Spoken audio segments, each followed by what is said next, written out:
Ave Maris Stella.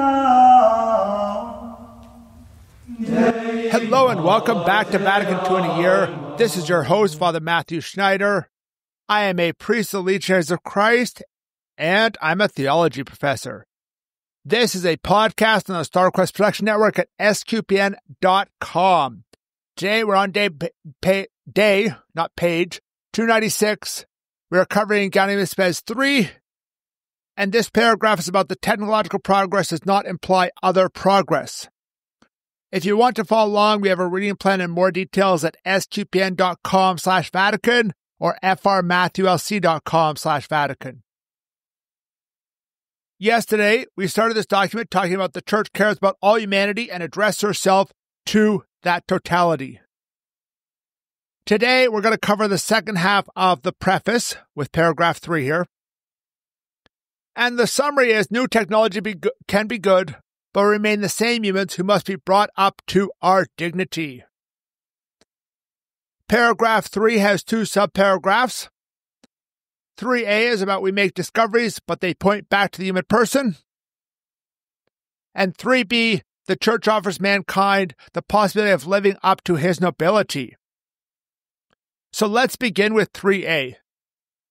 Though mankind is stricken with wonder at its own discoveries and its power, it often raises anxious questions about the current trend of the world, about the place and role of man in the universe, about the meaning of its individual and collective strivings, and about the ultimate destiny of reality and of humanity.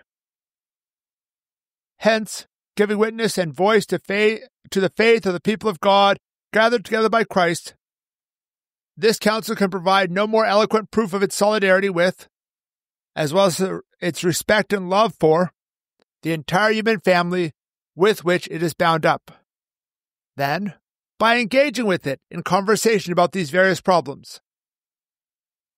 The council brings to mankind light kindled from the gospel, and puts at its disposal these saving resources which the Church herself, under the guidance of the Holy Spirit, receives from her founder. For the human person deserves to be preserved. Human society deserves to be renewed. Hence, the focal point of our total presentation will be man himself, whole and entire, body and soul, heart and conscience, mind and will. This subparagraph begins with this idea of technology and gets to the totality of the person by the end of the paragraph. So take it in the order it was presented in the paragraph. We have to realize that technology advances and helps us out, but technology also creates new anxieties. One of the things we notice about modern society is that anxiety has actually gone up. We have a lot more people who are a lot more anxious today than we might have had 200 years ago. And this is a reality of worrying more. This is this idea of what do we have in the society? What kind of society have we created with technology? There are good things. I got a picture of my nephew yesterday, which only 10, 20 years ago would have been much more difficult. And we have to ask how much has this changed since 1965? Remember, this document is written in 1965, so the technology they're talking about is much more limited than today. It's talking about very expensive intercontinental or international phone calls. It's talking about one broadcasted TV channel. It's not talking about the panoply of YouTube and podcasts and text message groups and photos of ourselves we can send to others and things like that we have today. Moving on from the technology, the Church is in solidarity with all people progressing through this. The Church is united to all people. The Church feels for them. The Church knows their sorrows, knows their sufferings, knows their joys and hopes. And having that union with these people, understanding their concerns, we can converse with others. We can have that conversation. And the Church also is at the disposal of mankind. We want to build each person up. We want to make each person and help them, not necessarily make them, that's not the best term, but help them to become the saints that God called them to be, which is not just this spiritual realm. It is that totality of dignity in which they can see that they become those saints. And society ultimately should be renewed, focusing on each person's dignity. Man is the focal point of our dignity. We look at humans made in the image and likeness of God, humans with intrinsic dignity based on that, and that is where we start. That is the focal point. We look at man in his totality, right? That last line of the subparagraph. Man, whole and entire, body and soul, heart and conscience, mind and will. We have a totality of man there. We have a man who is really transformed there. And that's what this document seeks to do.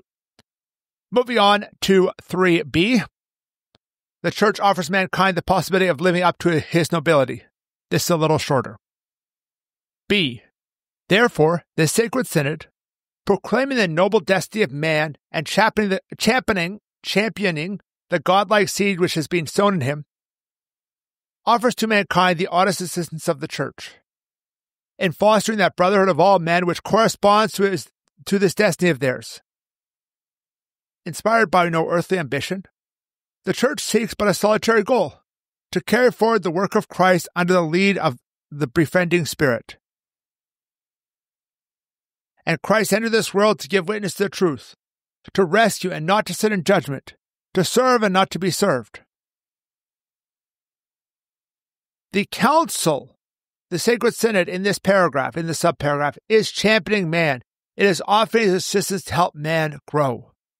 We proclaim the noble destiny of man. We champion the godlike seed in him, right? So what is the godlike seed in him? We have this possibility of being like gods. In the Western Church, Roman Catholicism, not just Catholicism, we tend to think of growing in holiness and this transformation into Jesus that way. But in the East, both the Byzantine Catholic and Orthodox, they tend to think of it as divinization. That's the idea it's getting at here. This idea that we can become godlike. And the church is not seeking earthly gold. We're not here to help some political party win or something else. No, we're ultimately seeking that goal of heaven. Obviously, a just society and things like that will help that goal, but that is where we stand as a church.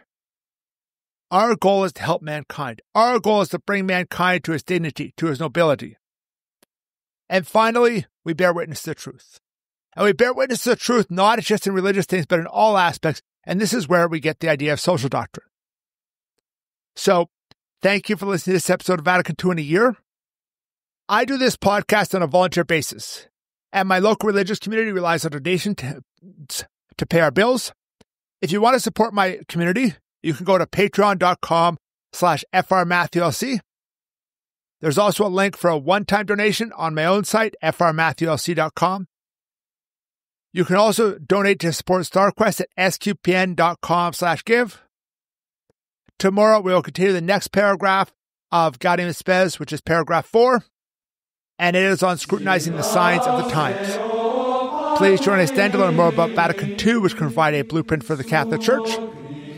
Go to sqpn.com/Vatican, frmatthewlc.com/Vatican, or Vatican SQPN on Facebook and X. If you want more information on the podcast, such as playlists for individual documents and a reading plan. Amen.